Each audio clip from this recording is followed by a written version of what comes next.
The darkness had a Stay smell. behind me! 2 They're years coming. and Lyra still couldn't I get won't used let to them. it. Metal Stay and behind decay me! and They're something coming. else. I won't Something let that them. might have been her own fear crystallized into the air itself. The walls of cell 719 were close enough to touch on all sides if she stretched, which she'd stopped doing months ago. Stretching meant hope. Hope meant pain. She lay curled in the corner, her pale blue skin pressed against titanium that never warmed, her bent antenna folded tight against her skull, in the posture her captors had beaten into her. Submission, surrender, stillness. The Valari liked stillness. Her ribs showed through skin that had once been smooth, healthy, the color of morning sky on her homeworld. Now it was translucent, stretched over bones that jutted at angles that would have horrified her family. Would have horrified them if they'd cared enough to look. If they hadn't signed the papers that put her here. 22 years old when her father called her into his study. 22 and naive enough to believe him when he said, opportunity administrative work, helping the family. She'd signed the document without reading it. Valari script, he'd said standard contract language. She'd trusted him. That trust had bought her this cell. 6 months of breaking. The Valari were efficient at that. They knew exactly how much a Karathi body could endure before the mind fractured, exactly how long isolation could last, before hope became a foreign concept. They'd taken her antenna in their hands, the delicate sensory organs that connected her to the world, and they'd bent one until it snapped. The sound still lived in her nightmares. Then 18 months of waiting. Waiting for rescue that never came. Waiting for her family to realize their mistake. Waiting for death eventually, because death seemed kinder than forever. The Valari told her things in those 18 months. Your family doesn't want you back. You were payment, and payment doesn't get refunded. Humans are coming, they said, and humans are worse than us. They'll use you up and throw away what's left. She'd believe them. Why wouldn't she? Everyone who'd ever promised her anything had been lying. The explosions started 3 hours ago. Lyra didn't move. Explosions meant fighting. Fighting meant chaos. Chaos meant the Valari would come later to punish someone for the inconvenience. Better to be small. Better to be invisible. Better to not exist at all. But the explosions were getting closer. Distant booms became near thunder, became the sound of metal tearing, and Lyra realized with a detached sort of curiosity that the facility was under attack. The Valari had enemies. Everyone had enemies. It didn't matter. Whoever won would still have Cell 719, would still have her. A new sound cut through the chaos. Voices, not Valari clicking and hissing, but something else, something harsh and quick and speaking in a language she didn't recognize. Boots in the corridor. Heavy, purposeful, moving fast. Lyra pressed herself harder against the wall, making herself smaller, making herself nothing. If she was nothing, maybe they'd leave her alone. Maybe they'd just close the door again, and she could go back to the familiar darkness, the known horror. Unknown horrors were always worse. The boots stopped outside her cell. Light spilled under the door, a thin line of brightness that hurt her eyes after so long in the dark. She squeezed them shut, her whole body trembling now, every muscle locked in anticipation of whatever came next. Metal shrieked. The door wasn't opening, it was being torn open, and Lyra's mind went blank with terror, because doors didn't just open. Doors meant guards. Guards meant pain. And this wasn't how it was supposed to happen. This wasn't the routine, and the routine was the only thing keeping her sane. The door exploded inward. Light flooded the cell, blinding, burning, and Lyra made a sound she didn't recognize. Something between a scream and a whimper that caught in her throat. She couldn't see, could only feel the brightness, like acid on her skin, could only hear her own ragged breathing and the ringing in her ears and footsteps entering her space, her small, terrible space that was hers. A silhouette blocked some of the light, tall, broad, armored, standing in the doorway like a monument to violence. Lyra's broken antenna pressed so flat against her skull it ached. Her good antenna trembled. She couldn't run, couldn't fight, could only wait for whatever this new monster would do to her. Clear. The voice was wrong, not Valari, not anything she'd heard before. Deep human sounding, though she'd never heard a human speak. But the Valari had told her about humans, told her they were worse. This must be worse then. The figure moved and she caught details through the spots dancing in her vision. Dark armor scarred and battle-worn. Weapons, so many weapons. A rifle in his hands pointed at the floor now, but ready, always ready. And above the armor, a helmet with a reflective visor that showed her nothing, told her nothing, gave her nothing to prepare for. He was looking at her. She could feel it, even though she couldn't see his eyes. Looking at her like she was something he had found, something unexpected, something he didn't quite know what to do with. Command, I've got a Karathi female in cell 719. The voice again, that strange accent, those hard consonants. He was reporting her, calling for instructions. Lyra knew how this worked. Someone with authority would tell him what to do with her. Kill her, probably. Dispose of the evidence. She'd seen enough bodies removed from cells to know that prisoners were only valuable when they were useful. Civilian, she's a pause. The figure shifted, and she heard something in his voice that made her antenna twitch despite herself. She needs medical. Medical, the word bounced around her brain trying to find purchase. Medical meant care. Medical meant help. Medical meant someone thought she was worth keeping alive. That couldn't be right. A crackling sound from his armor, another voice too small for her to hear. The figure went still, his helmet tilting slightly, listening to something she couldn't hear.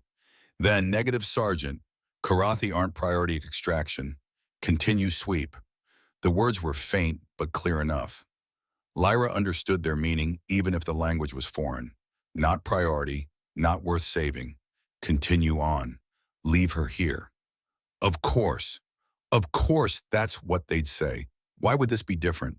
Why would anyone choose her over their mission, their orders, their objectives, the figure?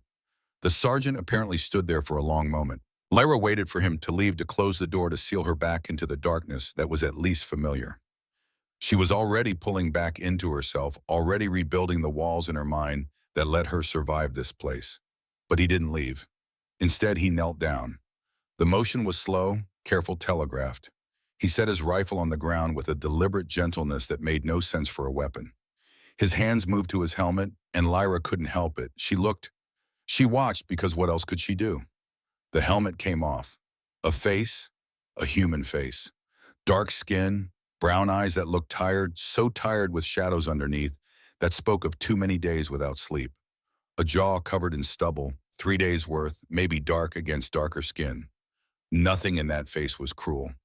Nothing in that face was like the Valari guards who'd smiled when they heard her. He just looked sad. I'm not gonna hurt you. The words were slow, careful, like he knew she might not understand, like he cared whether she understood. Lyra had heard those words before. Everyone who'd walked through that door had said some version of them, and they'd all been lying. She knew better than to believe. Believing got you hurt worse. But his eyes, there was something in his eyes that made her antenna quiver, made something deep in her chest that she thought was dead stir, just slightly. Not hope, she didn't dare call it hope. Just uncertainty. Just the smallest crack in the absolute certainty that everyone would hurt her. My name is Daniel. His voice was gentle, offering the name like a gift. He was giving her something to call him besides guard captor, monster. I'm human. We're the ones fighting the Valari. Fighting the Valari. The word should have meant something, should have sparked something. But Lyra was too tired, too broken, too far gone into the numbness that had kept her alive. She said, nothing. Did nothing. Just trembled. He reached for something on his armor, and Lyra flinched so hard she hit her head against the wall. The pain was sharp and immediate, and tears sprang to her eyes before she could stop them. He froze. His hands went up open, empty. Hey, it's okay. I'm just getting something from my pack. See? He moved so slowly like she was a wild animal he didn't want to spook. He pulled a pouch from his belt, opened it, drew out something that crinkled and shimmered. A blanket, silver and thin, the kind that reflected heat. He held it out to her. Lyra stared at it, at his hand, at his face, at the blanket again. A trap. Had to be a trap. The Valari had played games like this before. Offer comfort, then punish her for accepting it. Teach her that wanting anything at all was weakness. It's warm. You're cold. Take it. She was cold. She was always cold. The temperature in cell 719 never changed, never warmed, and her body had stopped trying to regulate itself months ago. She just shivered now, constant low tremors that were so familiar, she barely noticed them. But she noticed them now because he'd noticed them. He set the blanket on the ground between them, then sat back on his heels, putting distance between himself and it, between himself and her, giving her space to choose. Choose. When was the last time anyone let her choose anything? Gunfire echoed somewhere in the facility, distant but real. His squad was out there completing the mission without him. He was here in this cell with her when he should be somewhere else, when his orders had told him to be somewhere else. My daughter had a blanket like this.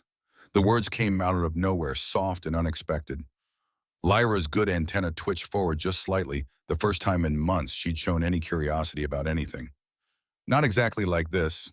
Hers was purple. Had stars on it. He smiled, but it looked unpracticed on his face, like the expression didn't quite fit right, like smiling was something he'd forgotten how to do properly. She used to drag it everywhere, grocery store, park friends, houses. She was 3, maybe 4, wouldn't sleep without it. Why was he telling her this? Why did she care? She didn't care. Couldn't afford to care. Caring meant hoping, hoping meant pain, but her hand moved anyway, just a little. Just enough to lift from where it had been pressed against her chest, fingers extending toward the blanket, like it might bite her, like it might prove to be an illusion. She's 12 now, too old for blankets, she says. His voice was warm when he talked about his daughter. Warm and faint at the same time, like the memory hurt in a good way. But I still keep it in my quarters. Don't tell anyone. A small smile, self-deprecating. Like he was sharing a secret. Like she was someone worth sharing secrets with. Lyra's fingers touched the blanket. It was real, solid, warm even before she pulled it toward her. She grabbed it with both hands, sudden and desperate, pulling it against her chest, but not wrapping it around herself. That would mean accepting it. That would mean trusting it. She couldn't do that, but she could hold it. Just hold it. The material was soft and crinkled under her grip. It held heat, reflected it back toward her body, and the warmth was so alien, so foreign, that it almost hurt. Sergeant Reed, report your position immediately. The voice from his comm was sharp, angry. He reached up and switched something off with a deliberate click. He'd just cut off his command, disobeyed a direct order. For her. Lyra's mind couldn't process that, couldn't fit it into any framework she understood. People didn't disobey orders for prisoners. People didn't risk punishment for nothing. She was nothing. But he was looking at her like she was something. Can you stand? Could she? Lyra didn't know. She hadn't stood in days, maybe weeks. Time didn't mean much anymore. She tried. She really tried. She braced her hands against the wall, pushed with legs that had forgotten how to bear weight, managed to get her feet under her for just a second before they buckled. She was falling, and her mind screamed that falling meant hitting the floor. Hitting the floor meant making noise meant punishment. Arms caught her. Strong arms, careful arms. Arms that held her like she weighed nothing and like she was precious at the same time. Lyra went rigid, every muscle locked, every nerve fired. She was being held, being restrained, being controlled, and her body knew what came after being held, after being controlled, and she couldn't breathe, couldn't think, could only feel the panic rising like water over her head. I've got you, we're walking out of here. The voice was steady. The arms didn't tighten, didn't squeeze, just held her steady, like she was something that might break. She buried her face against his armor, against the cold metal of his chest plate, and something in her broke anyway. Not the bad breaking, not the kind the Valari had done. Something else. Something that had been holding her together through sheer stubborn will. She made a sound, small and broken and lost. He carried her through corridors still smoking from breaching charges. Lyra kept her eyes squeezed shut, kept her face pressed against his armor, kept the blanket clutched between them like a shield. She could hear things, though. Couldn't stop herself from hearing. Boots, voices, human voices calling out in that harsh language. The smell of burning metal and something else, something organic and wrong. Bodies, she knew that smell, knew it too well. Lieutenant Yates, the sergeant's voice addressing someone.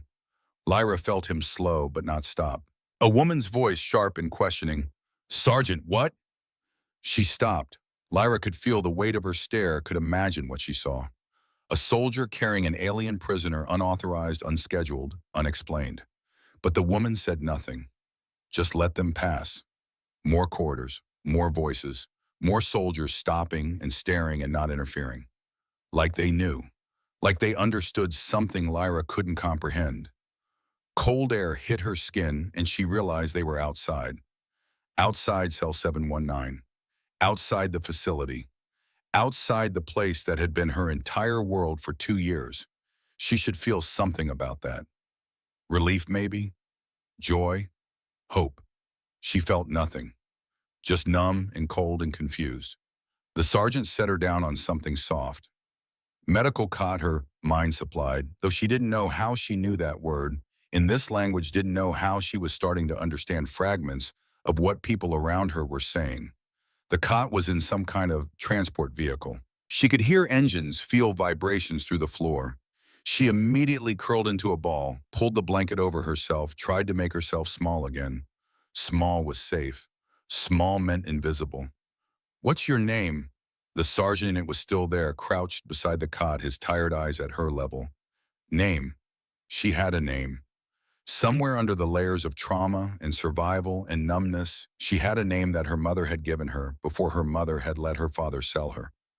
Lyra looked at him for the first time, really looked at him, took in the concern in his face, the gentleness in his posture, the way he made himself smaller to not tower over her. "Lyra," she whispered. Her voice was like wind through broken glass, rusty and sharp and barely there. "Okay, Lyra, you're safe now." She didn't believe him. Safety was a concept for people who hadn't spent 2 years in cell 719. Safety was a fairy tale. But she wanted to believe him. That wanting was the most dangerous thing of all. 3 weeks on the UNSC Meridian, and Lyra still hadn't decided if rescue was real. The medical bay was bright. Too bright. The lights never turned off, and every surface was white or silver or some other color that reflected and amplified until her eyes ached constantly. The Valari had kept her in darkness. This was the opposite of darkness, and it hurt almost as much. Dr. Mitchell was kind. Dr. Mitchell was patient. Dr. Mitchell approached her like she was a puzzle to be solved, and every time he got too close, Lyra's body locked up in ways she couldn't control. "Just checking your vitals, Lyra. This won't hurt." Everything hurt. Existing hurt. But she let him do his work because the alternative was restraints, and restraints meant the Valari, meant being held down, meant things she couldn't let herself remember. The first week she didn't eat. They brought her food, Karathi food somehow. Someone had researched her species, found out what she could digest, what she needed to survive. They put it on a tray by her bed and left it there. She stared at it. Eating meant wanting to live. Wanting to live meant acknowledging that this was real, that she was really out, that she might have a future. And if she acknowledged that, and it turned out to be a dream, if she woke up back in cell 719, the disappointment would kill her. Better not to hope. Better not to want. The food sat there until it grew cold, then was replaced with fresh food that she didn't touch either. Dr. Mitchell looked worried. He consulted with other doctors in hushed voices Lyra could hear through the walls with her good antenna. She was shutting down, they said. Giving up. They'd saved her body, but her mind was still in that cell. They were right. Night came, though Lyra only knew it was night because the foot traffic in the corridors decreased. The lights in medical stayed the same. Time was measured in shift changes, in meal deliveries, in the slow degradation of her own body. She lay curled on her side facing the wall, the emergency blanket wrapped around her like armor. It still smelled faintly of the sergeant, of Daniel. She'd learned his real name, Daniel Reed. The crew talked about him sometimes within her hearing, about how he disobeyed orders, about how command was pissed, about how he sat outside medical bay every night. She didn't believe that last part until she saw him. It was cycle 4, maybe cycle 5 of her new existence. She'd stopped tracking, but she'd turned her head toward the door. At some point, some small rebellious part of her that wanted to see what was beyond the white walls. And there he was, sitting in a chair in the corridor outside her room, visible through the window in the door, reading something on a tablet, his face illuminated by the blue glow. Still in his uniform, though, she'd learned humans change clothes, that they didn't wear the same thing day after day like prisoners did. He looked tired, more tired than when he'd found her, if that was possible. He looked up, caught her watching, and smiled. A gentle expression meant just for her. Then he went back to his tablet. He was just there, not demanding anything, not asking anything, just present. Lyra turned back to the wall, but something in her chest felt different, warmer. The next day, she ate 3 bites of food. Dr. Mitchell nearly cried. Week 2, she gained 2 pounds. Dr. Mitchell announced this like she'd won a war. 2 pounds may not sound like much, but for Karathi physiology, it's significant progress. Your body is starting to process nutrients again. Her body was starting to remember how to be alive. Her antennae were healing. The broken one would never straighten fully. The damage was permanent. But Dr. Mitchell had set it, properly stabilized it, and the constant ache had faded to a dull throb. She could move it again. Just a little. That small movement felt like a miracle. The nightmares came on week 2, night cycle 3. Lyra woke up screaming, her voice breaking the silence of medical bay like glass shattering. She was back in cell 719, the walls pressing in, the Valari guard's hands on her antenna bending, pulling breaking arms around her. Not restraining, holding. Lyra, you're safe. You're on the meridian. I'm here. Daniel's voice. Daniel's arms. When had he come into the room? She didn't remember hearing the door, didn't remember anything except terror and pain and darkness. You're safe, he said again, and she grabbed onto that voice like a rope in a storm. He stayed until she fell back asleep. When she woke in the morning, he was back in his chair in the corridor, pretending he hadn't spent the night on the floor beside her bed. She ate half her breakfast. Week 3, the doctor said she could sit up. It was harder than it should have been. Her muscles had atrophied, and sitting up made her dizzy, made the room tilt in ways that triggered panic responses she couldn't control. But she did it. She sat up in bed, the silver fabric draped over her shoulders, and looked around the medical bay properly for the first time. White walls, medical equipment, a window showing stars moving past at speeds her mind couldn't process. She was on a ship, a human warship, moving through space towards somewhere that wasn't cell 719. This was real. Dr. Mitchell chose that moment to enter with his tablet and his gentle smile. Lyra, you're sitting up. That's wonderful. How do you feel? How did she feel alive? Terrified, confused, angry, grateful, lost. Better, she managed. Her English was improving. Daniel had been teaching her words, simple ones, speaking slowly and repeating until the sounds made sense in her mouth. I have someone who'd like to talk to you if you're feeling up to it. Dr. Chen, she's a xenobiologist. She specializes in trauma recovery. Trauma recovery. Recovery implied there was something to recover, to some version of herself that existed before cell 719. Lyra wasn't sure that person existed anymore, but she nodded because nodding was easier than explaining. Dr. Chen was a woman, small human with kind eyes and a quiet voice. Lyra, thank you for agreeing to see me. I know this is difficult. Lyra said nothing, waiting. I've been monitoring your progress. Physical healing is important, but I want to talk about what's happening in here. She tapped her own head gently. The mind takes longer to heal than the body sometimes. Truth, the truest thing anyone had said. I've noticed that you respond differently to different people. You tolerate Dr. Mitchell. You accept Captain Hayes, but Sergeant Reed, you respond to him differently. Lyra's antenna twitched, both of them this time. He's the first person you have really trusted since your extraction, and I think I know why. Dr. Chen pulled up something on her tablet, showing it to Lyra. Medical charts, vital signs, heart rate, respiration, neural activity. This is you during normal hours. See how elevated everything is. You're in constant stress response. The lines on the chart spiked and jagged, never settling. This is you when Sergeant Reed is in the room. The lines smoothed, still elevated, but calmer, more regular. Your body knows he's safe, even when your mind doesn't trust, yet your body remembers that he didn't hurt you, that he chose to help you when he didn't have to. Lyra stared at the charts, at the visible evidence of something she'd felt but couldn't articulate. Dr. Chen, she said slowly, why does he come every night? Why does he sit in the corridor? Dr. Chen smiled sadly. Because you won't eat for anyone else. You won't sleep unless he's nearby. Medical says you're shutting down when he's not present. He knows that. I am responsibility. You're someone he cares about. That's different. Caring, another foreign concept. He disobeyed orders to take you. Did you know that? Lyra nodded. She'd overheard enough to piece that together. He's being disciplined, investigated. His career might end because of you. The words hit like a blow. She was destroying him. She was a burden, a problem, a complication. Just like her family had said. Just like the Valari had said. She was nothing but trouble. Dr. Chen must have seen something in her face because she leaned forward, her voice firm. Lyra, listen to me. That was his choice. He made it knowing the consequences. You didn't ask him to rescue you. You didn't ask for any of this. The responsibility is his freely chosen. Don't carry guilt for someone else's decision. But Lyra was good at carrying guilt. She'd been carrying it for 2 years. Her fault for trusting her father. Her fault for being naive. Her fault for existing. I want to see him, she heard herself say. I want to ask him. Dr. Chen smiled. I'll let him know.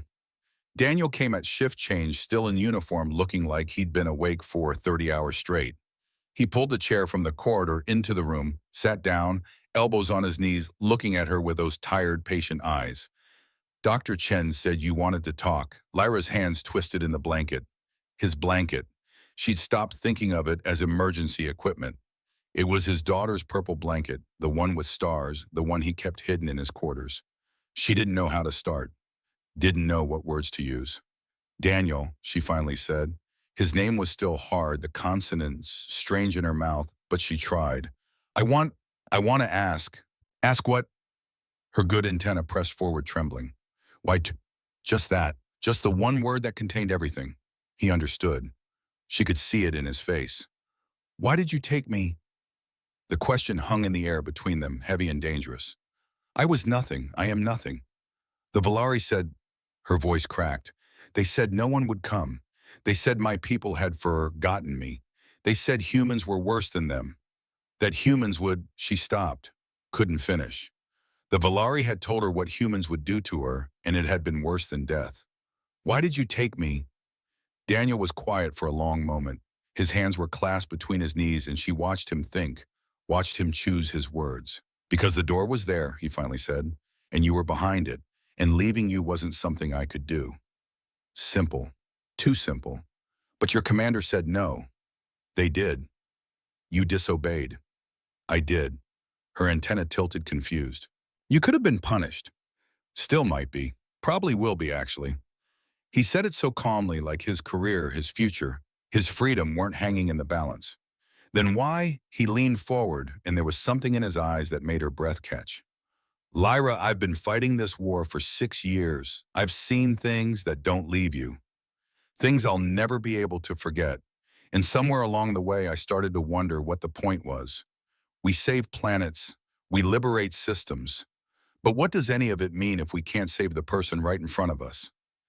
He held her gaze, and she couldn't look away. You were right in front of me. So I saved you, that's all. That is not all. Her voice was stronger now, more certain. The Karathi have a word, Velanon. She pronounced it carefully, the word from her childhood, from her people's oldest stories. It means the one who opens the door, the one who lets the light in. In our oldest stories, the Velanon is sacred. They are the beginning of new life. Daniel shifted uncomfortably. I'm not sacred, Lyra. I'm just a soldier. You are my Velanon. She said it like fact, like gravity, like something that simply was. Whether you wish to be or not. He looked confused, uncertain. What does that mean? In practice, it means I owe you a debt that cannot be repaid. It means my life is bound to yours until one of us dies. She paused, her antenna pressing flat, old shame rising. It means I am yours, if you want me. Whoa! He held up his hands, and there was something like alarm in his face. I don't. That's not Lyra. You don't owe me anything. And you're definitely not mine. You're your own person. That is not how Karathi bonds work. Well, it's how human ones do. He softened his voice, leaned closer, but not too close, respecting her space. Look, I didn't open that door because I wanted something from you. I did it because it was right. That doesn't make you my property. It doesn't make you my whatever. It just makes you free. Free. She repeated the word in her mind, turning it over, trying to understand its shape. Free. I do not know what that means anymore. Then we'll figure it out together, but as equals Lyra, not as master and servant, or whatever you're thinking. Equals. Her antenna lifted slightly. Equals. Even though you are a warrior and I am nothing, you're not nothing. He said it so firmly, so absolutely, that she almost believed him. You survived 2 years of hell. That takes strength. That takes will. Whatever they told you, whatever they made you believe, you're not nothing. You never were. Something shifted in her face. Not quite a smile. She wasn't sure a Karathi could smile the way humans did. But something close. Something that felt like the first crack of light through a door that had been sealed for too long. I do not understand humans, she said quietly. Daniel's face softened. That's okay. Most of the time, we don't understand ourselves. And for the first time in 2 years, Lyra felt something that might have been the beginning of hope. Part 2, the weeks that followed became a rhythm of small victories and growing strength. By week 4, Lyra could walk 10 meters without trembling infinity compared to the 2-meter width of cell 719. She made herself walk every day, hand-trailing the wall for balance, relearning what it meant to move with purpose instead of just existing as a collection of parts waiting to break. The physical therapy hurt. Everything hurt. But this was a different kind of pain, the kind that meant healing instead of damage, and Lyra had learned to tell the difference. Captain Hayes appeared on day 23, standing in the doorway like she was asking permission to enter. Miss Lyra, I wanted to check on you. Lyra's antenna twitched. The captain was asking, not demanding, asking. You may come in, Lyra said carefully. Her English was better now. Daniel had been teaching her in the evening simple words at first, then more complex ones. She still struggled with certain sounds, but she could make herself understood. Captain Hayes stepped inside, but stayed near the door, maintaining respectful distance. I wanted to say something about Sergeant Reed. What he did pulling you out of that facility, it violated direct orders. Command is not happy. There will be consequences. Lyra knew this, Dr. Chen had told her, but hearing it again made her chest tight. But I want you to know, the captain continued, her voice softer now. I've served with Daniel Reed for 3 years. He's one of the best soldiers I've ever commanded. And what he did that day, that was the most Daniel Reed thing I've ever seen. He made the right call, even if it was the wrong call by the book. Some of us know the difference. Then she left, boots clicking back down the corridor, leaving Lyra sitting there with something warm and confused spreading through her chest. People were defending him. Because of her. She needed to be worth it. Week 5 brought hunger for more than food. Lyra asked Dr. Mitchell about ship systems. The Meridian is a Perseus-class cruiser, he explained, pulling up schematics on his tablet. She's designed for long-range operations, deep space combat crew of 400. Lyra studied the diagrams with an intensity that surprised both of them. She'd always been good with systems, with understanding how things fit together. It was why her father had thought she'd be good in administration before he had sold her to people who put her in a cell instead. Can I learn more? She asked. Something lit up in the doctor's eyes. That's a sign of engagement, of wanting to participate in the world again. That's excellent, Lyra. He brought her files. Engineering specs, tactical manuals, cultural primers on human society. She absorbed it all like she was starving, which she supposed she was. Starving for purpose, for something to do besides exist. The Karathi homeworld had been advanced once. Water cities that floated on bioluminescent seas technology that worked with nature instead of against it. She'd grown up learning about systems integration, about the elegant mathematics of living machines. Then her father had signed a paper, and all of that had stopped mattering. But it mattered again now. It mattered because she was making it matter. Week 6 arrived, and Daniel appeared nervous for the first time. Emma's been asking about you, only if you're comfortable. The request terrified her. A child, a human child. What would she say? What would the girl think of her? But she nodded anyway because fear wasn't a good enough reason to hide anymore. Emma was small for 12, with dark eyes like her father's, and hair pulled back in a ponytail. She appeared on the comm screen in Daniel's quarters, waving shyly. Hi, you're Lyra. Yes, you are Emma. Dad talks about you a lot. The girl smiled, and it was easier than Daniel's expressions more natural. He says you're really brave. Brave. Lyra had never thought of herself as brave. Brave was something warriors were. She was just someone who hadn't died yet. Your father is kind, Lyra managed. Yeah, he is. Too kind sometimes. Mom used to say he'd give away his last meal if someone looked hungry. Past tense. Daniel's wife, the one who died. I am sorry about your mother. Emma's smile dimmed but didn't disappear. Thanks, it's okay. Well, not okay, but, we're managing. They talked for 30 minutes. Emma told her about school, about her friends, about the purple blanket that her father still kept and wouldn't admit to keeping. Lyra listened, asked questions, and felt something she hadn't felt in so long she'd almost forgotten what it was. Normal. This was what normal felt like, talking to someone who didn't want anything from her except conversation. When the call ended, Daniel looked at her hopefully. She liked you. She is good daughter. You are good father. Trying to be. Lyra clutched the thermal fabric closer. Daniel, if I had daughters someday, I would want her to be like Emma. Something crossed his face too quick for her to read. You'll make a great mother, Lyra, when you're ready, if you want that. When she was ready, if she wanted, always giving her choice. By week 7, the walls of Medical Bay felt too confining. Not like cell 719, like a cocoon she'd outgrown. Daniel showed her the ship during off-peak hours. Corridors massive compared to her room. People everywhere, humans in uniforms moving with purpose. Some stared. Most didn't. A few nodded respectfully. He led her to the mess hall when it was mostly empty. The room was huge with long tables and windows showing stars streaming past. Lyra stood at one of those windows for 10 minutes just watching. Space. Real space. Not the darkness of cell 719, but the living darkness of the universe full of light and possibility. Beautiful, isn't it? Daniel said quietly beside her. I had forgotten, Lyra whispered. I had forgotten there was beauty. Captain Hayes found them there and invited Lyra to sit. The conversation was awkward, stilted, but Hayes was trying, asking about Karathi culture, about her homeworld, treating her like a person whose opinions mattered. Lyra answered carefully, testing each word, but inside something was unfurling. Something that had been locked down for 2 years. She could do this. She could exist around other people. She could be someone again. Late in week 8, sitting in Daniel's quarters, Lyra asked about the woman in the photos. The one with kind eyes and his smile. That's Sarah, he said, following her gaze. She was beautiful. She was. He sat down heavily in his desk chair. Breast cancer. Caught it too late. She fought for 2 years, but he didn't finish. Didn't need to. Lyra sat on the edge of his bunk, her constant companion draped over her shoulders. She'd carried it with her, couldn't seem to let it go. You loved her very much. I did. Still do, I guess. Love doesn't just stop because someone's gone. Silence settled between them, comfortable and sad at the same time.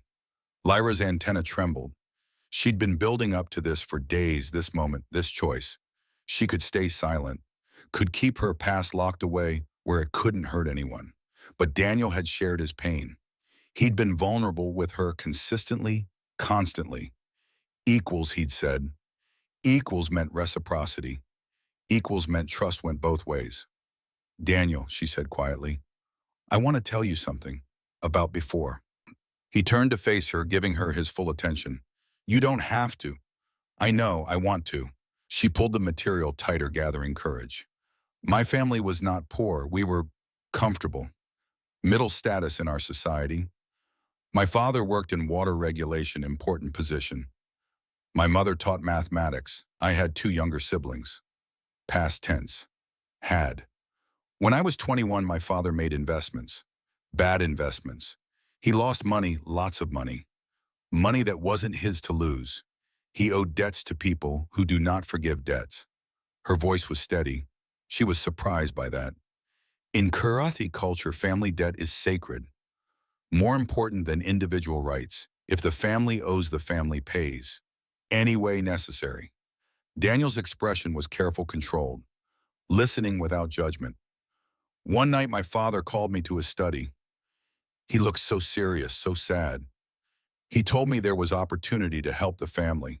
Work arrangement with Valari Consortium. Administrative position, he said. Good pay. Contract work for few years. Her hands twisted in the fabric. I believed him. I trusted him. I was naive. Lyra, please let me finish. He nodded, went quiet. He had me sign papers. Valari script. I couldn't read it. He said it was standard contract language, nothing to worry about. I signed. The memory was sharp, clearer than she wanted it to be. They took me the next day. Valari transport. My mother hugged me goodbye, told me to be good, to work hard. My father couldn't look at me. Her voice cracked slightly. I thought I was going to offices, to work with data management, maybe communications. Instead, they put me in cell 719. Daniel's hands were clenched into fists, now his jaw tight. For 6 months, they broke me. Systematically. They knew exactly how much a Karathi could endure. How much pain before the mind fractures. How long before hope dies. She touched her bent antenna without thinking. This happened in month 2. They wanted to teach me what disobedience cost. I had asked when I could contact my family. That was disobedience. Lyra, Daniel's voice was rough. You don't have to. I do, because you need to understand. She met his eyes, held them. After 6 months, they told me the truth. Showed me the contract. 20-year term, full ownership. I was not employee. I was property. Payment for my father's debt. The word hung in the air like poison. Property, she repeated. Chattel servant, slave, 20 years. I was 22 years old. I would be 42 when contract ended, if I survived. Daniel stood up, paced to the window, his back rigid. They told me other things too, Lyra continued. My family knew. My father knew exactly what he was signing. The Valari showed me records. He'd negotiated, haggled, gotten better terms for himself by giving me longer term. Her voice was flat, now empty of emotion. My mother knew, my siblings knew. They all knew, and they let me go anyway. Because family debt is sacred, because I was oldest, because someone had to pay. She stared at her hands. The Valari said I could write one letter home, to tell my family I was well, that I was working hard. I wrote it, begged them to help me, told them what was happening. A pause. My father wrote back. One sentence, the contract must be honored. Daniel turned around and there were tears on his face, actual tears running down his cheeks. After that, they put me in isolation. 18 months. Said I was suspected the security risk, potential spy. Not true. They just wanted somewhere to keep me until they decided what to do with me. Torture was expensive. Isolation was cheap. She looked up, but Daniel saw his devastation, his rage. So when you ask why I was in cell 719, that is why. I was payment. I was currency. My family sold me to cover their shame. 20-year contract. 2 years served. 18 years remaining. She said it clearly, precisely. When you opened that door, you stole legal property of Valari Consortium.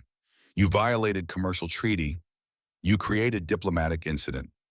Daniel crossed the room, knelt in front of her, took her hands carefully in his. They had no right, he said, his voice shaking with fury. Your family had no right. The Valari had no right. No one has the right to do that to another person. In Karathi law, they did. Debt must be paid. I was payment. To hell with Karathi law. The profanity was sharp, angry, and somehow it made her feel better. You are not currency, Lyra. You are not property. You are not a contract line item. You are a person. You were always a person. She believed him. For the first time completely, she believed him. I'm starting to remember that, she whispered. He pulled her into a hug, careful and warm, and she let him. Let herself be held. Let herself feel safe. As long as I'm breathing, Daniel said into her hair, no one takes you back to that. No one. She wanted to believe that too. She would learn 3 days later that believing wasn't enough. The summons came during morning cycle day 56 of Lyra's new life. Colonel Bennett called a meeting. Daniel was required to attend. Lyra asked to come. Miss Lyra, this is military business. It is about me, she said, her voice steady. I can hear that in your tone. If it concerns me, I have right to know. The colonel looked at her for a long moment, then nodded. The conference room was intimidating. Large table, too many chairs, screens on every wall. Daniel sat beside her, Captain Hayes on her other side. Lyra felt like a specimen being examined. Colonel Bennett stood at the head of the table, his expression grim. 3 days ago, UNSC Command received formal communication from the Karathi Republic. They've been informed of our acquisition of one of their citizens from a Valari facility. Acquisition, like she was equipment. The Karathi government has demanded her immediate return. The room tilted. Lyra's hands gripped the edge of the table, knuckles pale. Sir, Daniel started, but the colonel held up a hand. There's more. The demand isn't just from the Karathi government. The Valari Consortium has filed an official claim under the Treaty of Commercial Exchange. They're asserting that Miss Lyra is legally contracted property with 18 years remaining on her term. The screen behind him lit up with documents. Legal documents, treaties, and there in Valari script with Karathi translation her contract. Lyra stared at her father's signature, at the magistrate's seal, at the terms that spelled out exactly what she was worth. Not much, apparently. Under the Treaty of Commercial Exchange, the colonel continued, contract debt is legally binding across all signatory species. The Karathi Republic is signatory. The Valari Consortium is signatory. Humanity is signatory. Captain Hayes leaned forward. Sir, she was being tortured. The Valari claims standard compliance measures for contract servants, within legal parameters of the treaty. That's insane, Daniel said, his voice tight.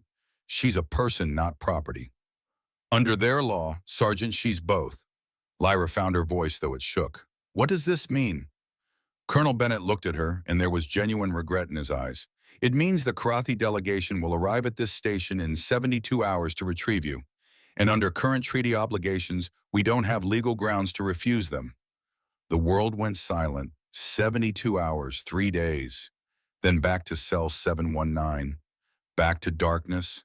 Back to being nothing. No, the word came out before she could stop it. Miss Lyra. No, louder now. I will not go back. This isn't your decision, the colonel said, not unkindly. This is diplomatic matter, treaty obligation. It is my life. She stood up, her chair scraping back. Her antennae were both forward now, trembling, but upright. It is my life, my choice. I will not go back to that cell. I will not return to being property. I will not, her voice broke, but she forced it steady again. I will not go back. Daniel stood beside her. She stays. Sergeant Reed, you can't. She stays, sir. We'll figure out the legalities. We'll find a loophole, but she's not going back to those people. Colonel Bennett looked between them, then sighed heavily. You have 72 hours. If you can find legal grounds for asylum, if you can find a way to void that contract within treaty law, I'll support it. But I can't violate interspecies treaties without cause. The alliance with the Karathi has saved thousands of human lives. I can't risk that for Bao. He stopped himself. I can't risk that, he finished quietly, for one individual. That's what he'd almost said. Lyra understood. Strategy over individual, the needs of many over the needs of one. It made sense. It also meant she had 3 days to save herself, because Daniel had opened the door, but this she had to do alone. The next 60 hours passed in a blur of research. Lyra commandeered a terminal in the ship's library, learned how to navigate human legal databases, then Karathi ones, then Galactic commercial law. Daniel brought her food she barely touched. Captain Hayes brought her coffee, which she'd learned to tolerate. Dr. Mitchell checked her vitals and told her to sleep. She didn't sleep. She read contracts, treaties, legal precedents spanning 3 centuries. She learned about commercial law, about the Treaty of Commercial Exchange, about the complex web of obligations that held galactic civilization together. And she learned about the loopholes. Every system had them. Every law had exceptions. She just had to find the right one. 48 hours before the delegation arrived, she found it. Right of personal sovereignty, an ancient Karathi law older than the debt treaties, older than the commercial agreements. It stated that any Karathi sold into contract debt could claim freedom if they could prove they had built a new life, found new purpose, demonstrated personal growth beyond the terms of their contract. It hadn't been invoked in 300 years. Most Karathi didn't even know it existed. But Lyra had always been good at research. She brought the finding to Daniel at 0300 hours when he was in his quarters trying to sleep and failing. Look, she said, pulling up the legal text on her tablet. Right of personal sovereignty, ancient law, still valid. He read it, his eyes widening. Lyra, if this holds up, it will hold up. It is Karathi law. They have to honor it. But you have to prove you've built new life. How do you prove that? She looked at him, at this man who'd opened a door when he didn't have to, who'd sat outside her room every night, who'd taught her his daughter's name, who'd made her remember what it meant to be alive. I will tell them, she said simply. At the tribunal, I will tell them what I have become. 24 hours before the delegation, the attack came. Lyra was in the library cross-referencing legal precedents when the alarm started screaming. The sound hit her like a physical blow. Loud, piercing, exactly like the alarms in the Velari facility when prisoners tried to escape, when punishment was coming, when her vision went white. Her hands flew to her ears. She made a sound she didn't recognize, high and keening every nerve in her body, screaming, "Run high, disappear, be nothing. All hands battle stations. Velari raiders, 3 ships. This is not a drill." Velari, they'd found her. They'd come back. They'd take her back to cell 719, and this time there would be no doors, no rescue, no Daniel, just darkness forever. Someone grabbed her shoulders. Captain Hayes, her face urgent. Lyra, listen to me. This is random raid. They don't know you're here. You need to get to the shelters. Can you move? Could she move? Her legs were shaking, her whole body trembling, but she nodded. Hayes pulled her to her feet, guided her toward the interior corridors where civilians were being evacuated. Lyra moved on autopilot, her mind screaming, her body following orders, because following orders meant survival. The shelter was crowded, people pressed together, some crying, some silent. Lyra found a corner, pressed herself into it, tried to be invisible. Except it didn't work anymore. Nothing was safe. The Velari were here and they would win because they always won, and she would go back, and the ship shuddered. Impact. The lights flickered. Someone screamed. Lyra's mind went blank with terror. She didn't know how long she sat there, time meaningless, in the grip of panic. Could have been minutes. Could have been hours. Then she heard it, Daniel's voice over the general comm coordinating with his own squad. Section C breach, moving to engage. Hayes, get those civilians secured. He was out there, fighting, while she cowered in a shelter. Another impact. Closer. The lights went out completely, emergency systems kicking in with red lighting that turned everything into blood. New sounds now. Close sounds, metal tearing, boots in the corridor outside the shelter. Not human boots. Velari. The door to the shelter buckled. Someone had cut the power, was forcing it open manually. People pressed back away from the door, and Lyra saw everything with horrible clarity. They were trapped. No soldiers nearby. No protection. Just civilians, and the door was opening, and through the gap, she could see armored figures, Velari warriors, and they were coming in. She knew what came next. She'd seen it in cell 719. The Velari didn't take prisoners unless prisoners were profitable. Everyone else was just obstacles. A woman near the door was crying. An older man tried to push himself in front of her. Protective. Futile. The lead Velari raised his weapon. Something snapped in Lyra's mind. Not fear this time. Something else. Something that had been building for 68 days, through every meal she'd forced herself to eat, every step she'd made herself take, every moment she'd chosen to live instead of surrender. Rage. She'd spent 2 years being nothing, being helpless, being property. She was done being nothing.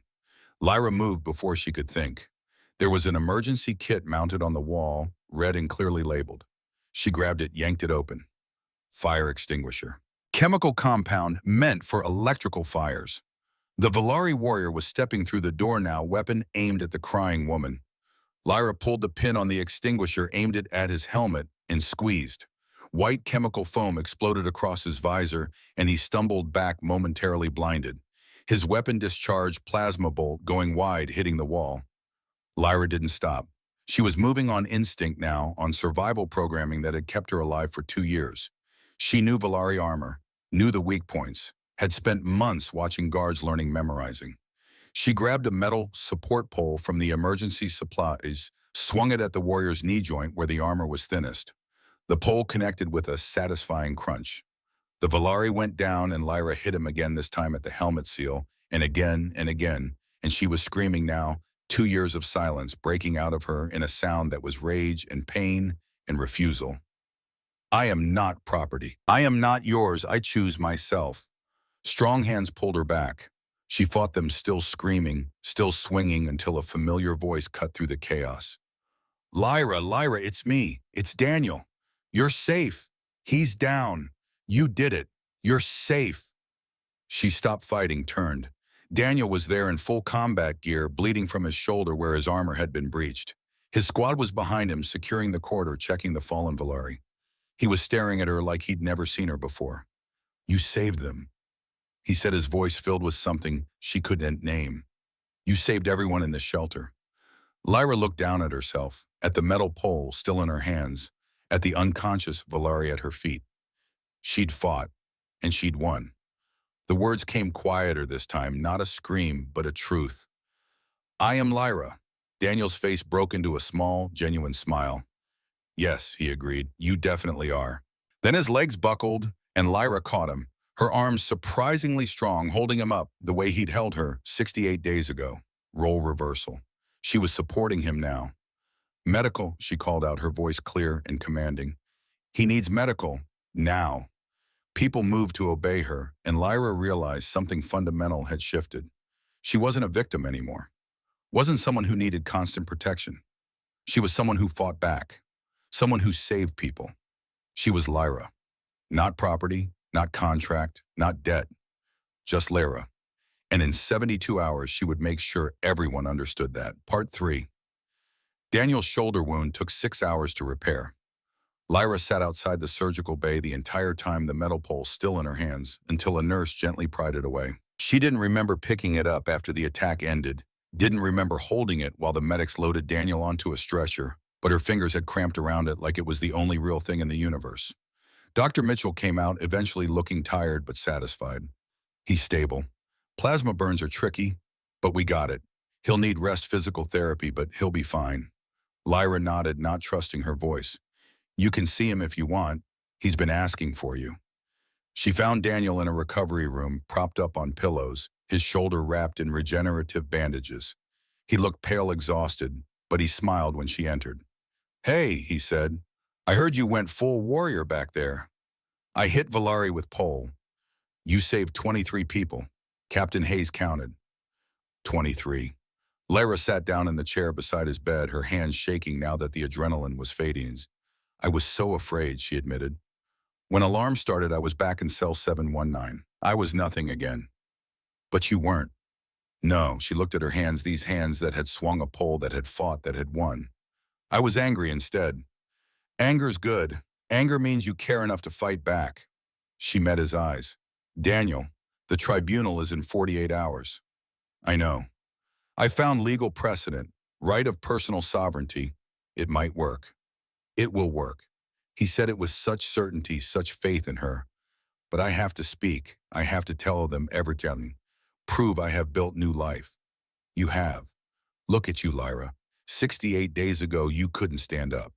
Today, you took down a Valari warrior. She wanted to believe him, wanted to believe that would be enough. What if they do not care? What if law is just words and they take me anyway? Daniel reached for her hand, careful of his injured shoulder. Then they'll have to go through me, through Hayes, through every person on this ship who saw what you did today. You're not alone in this, Lyra. Not anymore. She gripped his hand, held tight. I am afraid, she whispered. I know, but you're going to speak anyway. That's what brave means. Not the absence of fear, the choice to act despite it. 48 hours became 24, became 12. Lyra didn't sleep, couldn't sleep. She prepared instead. In the library, she compiled evidence, medical records showing her physical recovery, educational records showing the courses she'd completed in ship systems, human culture, galactic law, testimony statements from Dr. Mitchell, Captain Hayes, even from the civilians she'd saved during the attack. She drafted her speech, rewrote it, drafted it again. The words had to be perfect, Had to convey not just facts, but transformation. Had to make them see her as a person, not a contract line item. Dr. Chen found her at 0400 hours still working. Lyra, you need rest. I need to be ready. The doctor sat down across from her, pulled up a chair. You are ready. You have been ready since the moment you grabbed that fire extinguisher. The question is whether they were ready to see it. What if they refuse to look? Dr. Chen smiled sadly. Then you make them look. You speak your truth so loudly, so clearly, that they can't ignore it. That's all any of us can do. 6 hours before the tribunal. Amal called. Lyra almost didn't answer. Didn't want to face this child, this innocent, with the weight of everything hanging over her. But the screen was already connecting, and there was Emma's face, anxious and hopeful. Lyra, Dad told me about the tribunal. Yes. He says you are going to fight for yourself, that you found a law that might help. I am trying. Emma bit her lip, looking suddenly older than 12. I wanted to tell you something. After Mom died, Dad was lost. Really lost. He went through the motions, took care of me, but he wasn't really there. Like part of him had died too. Lyra's antenna pressed forward, listening. Then he met you, and I saw him change. He had purpose again. He was fighting for something that mattered, not just going through military motions. Emma's eyes were shining. You saved him too, Lyra. Maybe you didn't pull him out of a cell, but you gave him a reason. So when you go in there today, remember that. You're not just fighting for yourself. You're fighting for all of us who need you here. The call ended and Lyra sat in the silence, something warm and terrible expanding in her chest. Responsibility, not the burden kind, but the connected kind. She mattered to people. Her presence, her existence made a difference. That was worth fighting for. The tribunal convened in the station's primary conference hall at 1400 hours. Lyra walked in with her head high, her antenna forward, wearing simple human clothes that Captain Hayes had helped her select. Nothing fancy, just clean, dignified, real. The room was massive, designed to hold hundreds. Today it held maybe 40 people. The tribunal panel sat at a raised table, 5 officers with Admiral Price in the center. To the left, prosecution. To the right, an empty chair for her. No defense attorney. She'd refused one. This was her story to tell. In the gallery, she saw Daniel still in a sling but present. Captain Hayes, Dr. Mitchell, Dr. Chen, crew members whose names she'd learned, people who'd chosen to be here to witness. And on the main screen, the Karathi ambassador. Remote attendance, his image larger than life, his face carefully neutral. Admiral Price banged the gavel. This tribunal is convened to determine the legal status of the individual identified as Lyra Karathi citizen and the actions of Sergeant Daniel Reed regarding her extraction from Valari Consortium custody. Prosecution, you may begin. The prosecutor stood. Commander Williams, a woman with sharp eyes and an impassive face. Thank you, Admiral. The facts of this case are straightforward. On day 116 of this operational year, Sergeant Daniel Reed violated direct orders to extract a non-priority civilian from a Valari detention facility. This extraction was unauthorized, unplanned, and created immediate diplomatic complications. She pulled up documents on the screen. The individual in question, Lyra, is a registered contract servant of the Valari Consortium under the Treaty of Commercial Exchange Article 47. Her extraction constitutes theft of legal property and violation of binding commercial agreements. Legal property. The words hit like a slap, but Lyra kept her expression calm.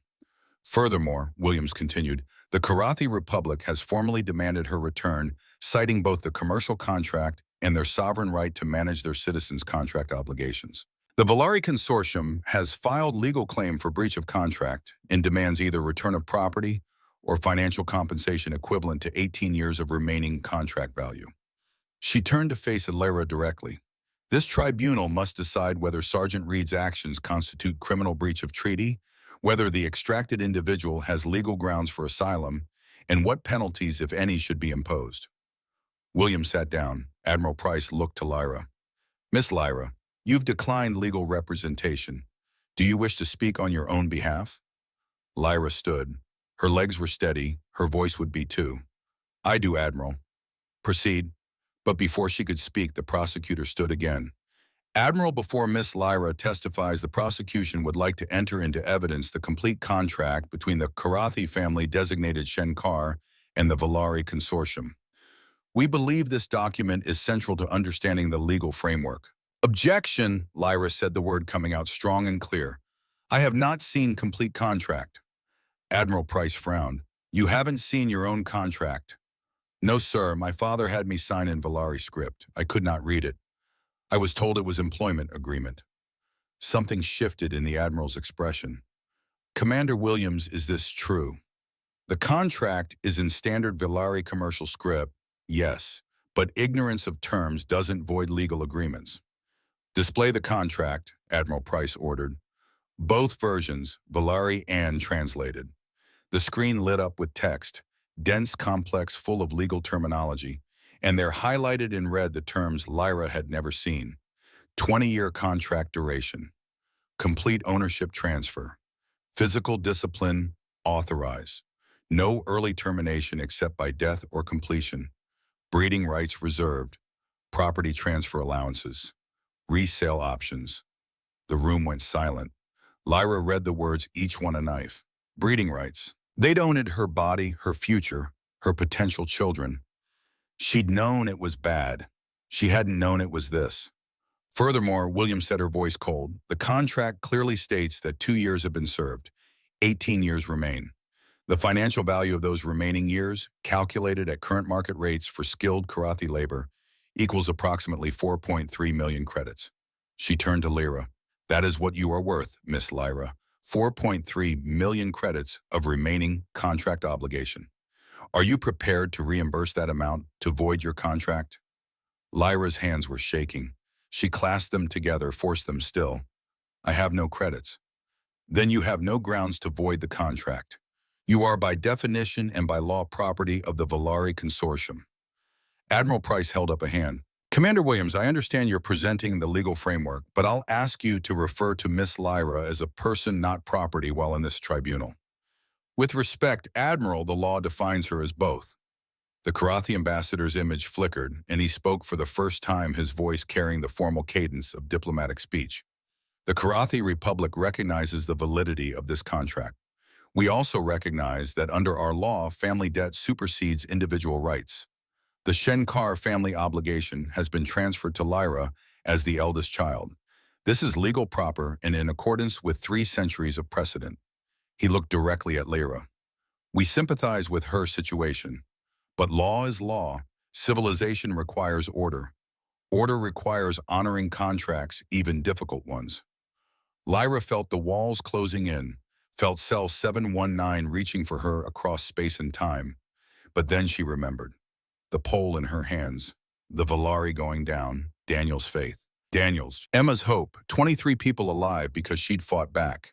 Admiral Price, she said, her voice cutting through the rising murmur in the room. I have evidence to present. I invoke right of personal sovereignty under ancient Karathi law. The ambassador's face went still. That law has not been invoked in over 300 years. But it is still valid law, yes.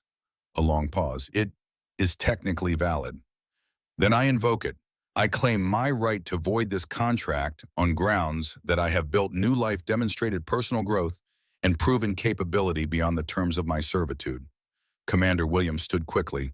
Admiral, this is procedural irregularity. We haven't even... The law allows it, the ambassador interrupted, and he didn't sound happy about it. If she can prove the criteria are met. Admiral Price leaned forward. Miss Lyra, the right of personal sovereignty requires you to demonstrate that you have, and I quote, achieved transformation of self through purposeful action, established new identity, separate from contract obligations, and proven capacity for independent contribution to society. Can you prove that? Lyra took a breath. This was it, the moment everything depended on. I can, Admiral, if you will listen. We're listening. She stepped away from the table, moved to the center of the room where everyone could see her, where the cameras would capture her face, her antenna, her truth. My name is Lyra, not Lyra Shenkar, not contract servant number 4719, just Lyra. Her voice was steady now, growing stronger with each word. 70 days ago, I was in cell 719 of a Valari detention facility. I had been there for 2 years. 730 days of darkness, of pain, of being told I was nothing until I believed it. She met the ambassador's eyes. My father sold me, not by accident, not through ignorance. He negotiated the terms. He chose the longer contract to get better terms for himself. My mother let it happen. My family let it happen. Because debt is sacred and I was payment. Her hands clenched. The Valari tortured me for 6 months.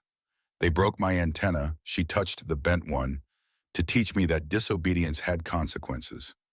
They starved me, beat me, told me I was worthless except as property.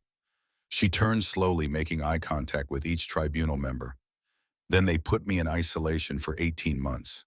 Not because I was dangerous, because I was convenient to forget, cheap to store. A pause, letting that sink in. I waited to die. I prayed to die, because death seemed kinder than 18 more years of that. She looked at Daniel now, at his steady gaze. Then Sergeant Daniel Reed opened my door. His order said, leave me. His command said I was not priority.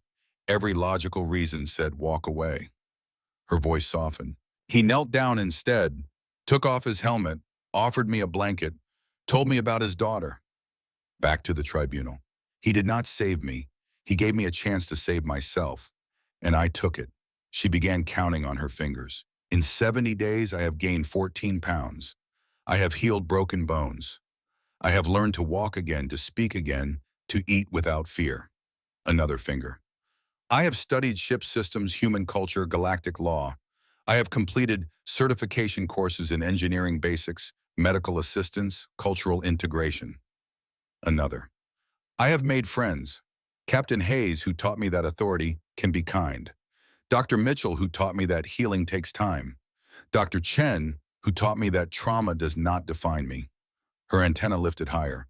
I have learned that I have value, skills, intelligence, worth beyond what my father sold. She turned to the screen showing the Karathi ambassador. You say debt is sacred. I say people are sacred. You say contracts must be honored. I say personhood must be honored first. Her voice rose. 4 days ago, Valari raiders attacked this ship. I was in a civilian shelter when they breached. 23 people were about to die. She looked at her hands. I could have hidden. I had spent 2 years being small, being nothing. Instead, I fought. I grabbed a fire extinguisher and a metal pole, and I stopped a Valari warrior. I saved them, not because I was told to, because I chose to. She spread her arms. This is my transformation. This is my new life. I am not the broken thing my father sold. I am Lyra, who fights for others, who saves people, who chooses every day to be more than trauma. She stepped closer to the tribunal table. You show me a contract that says I owe 18 years. I show you 70 days of proof that I owe nothing but what I choose to give. Her voice dropped, intense and focused. You say I am worth 4.3 million credits of labor. I say I am worth more than currency can measure. She looked at each tribunal member in turn. The right of personal sovereignty says I can claim freedom if I have built new life. I have. If I have new purpose, I do protecting people who cannot protect themselves. If I have proven capability beyond my contract, I am trained, educated, capable. She turned to the ambassador one last time. You can send me back to cell 719. You can say that law requires it, that order demands it, that my family's debt matters more than my personhood. Her antenna pressed forward, aggressive, unafraid. But know this, if you send me back, I will not go quietly. I will fight every day, every hour, every breath. She touched her bent antenna. The Valari broke this to teach me submission. It did not work. They broke my body to break my will. It did not work. Her voice rang out clear and absolute. Because Sergeant Daniel Reed opened a door and showed me light. And I will never, never live in darkness again.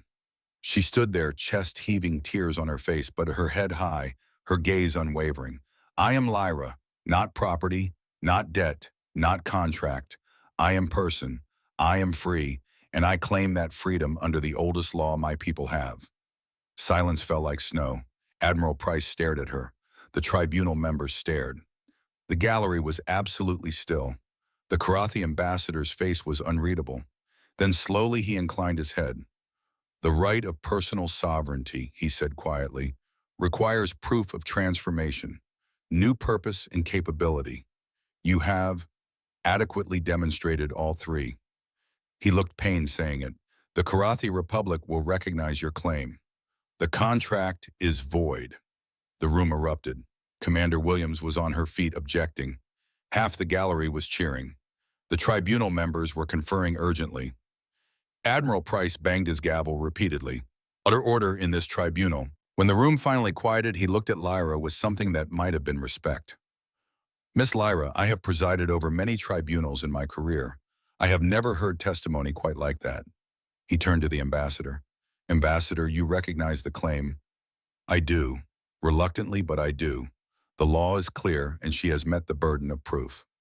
Commander Williams. The prosecutor sat down slowly. If the Karathi Republic recognizes the claim, then the contract is void under their law. The Valari Consortium's claim is dependent on Karathi legal framework. Without that, we have no grounds to compel return. Admiral Price nodded. Then let the record show that Lyra's claim of personal sovereignty is recognized. The contract between the Shenkar family and the Valari Consortium is declared void. He looked at her. You are granted asylum with the United Nations Space Command. You are free. Lyra's legs gave out. She didn't fall.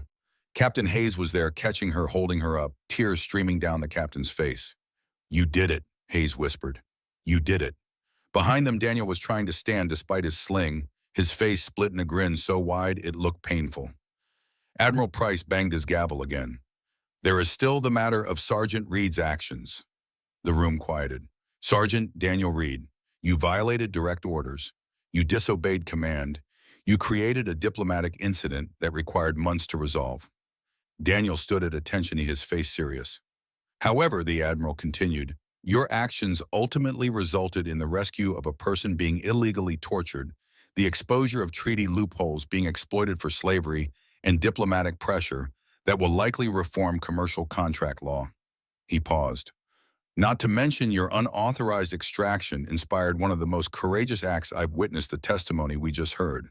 Admiral Price's expression softened just slightly.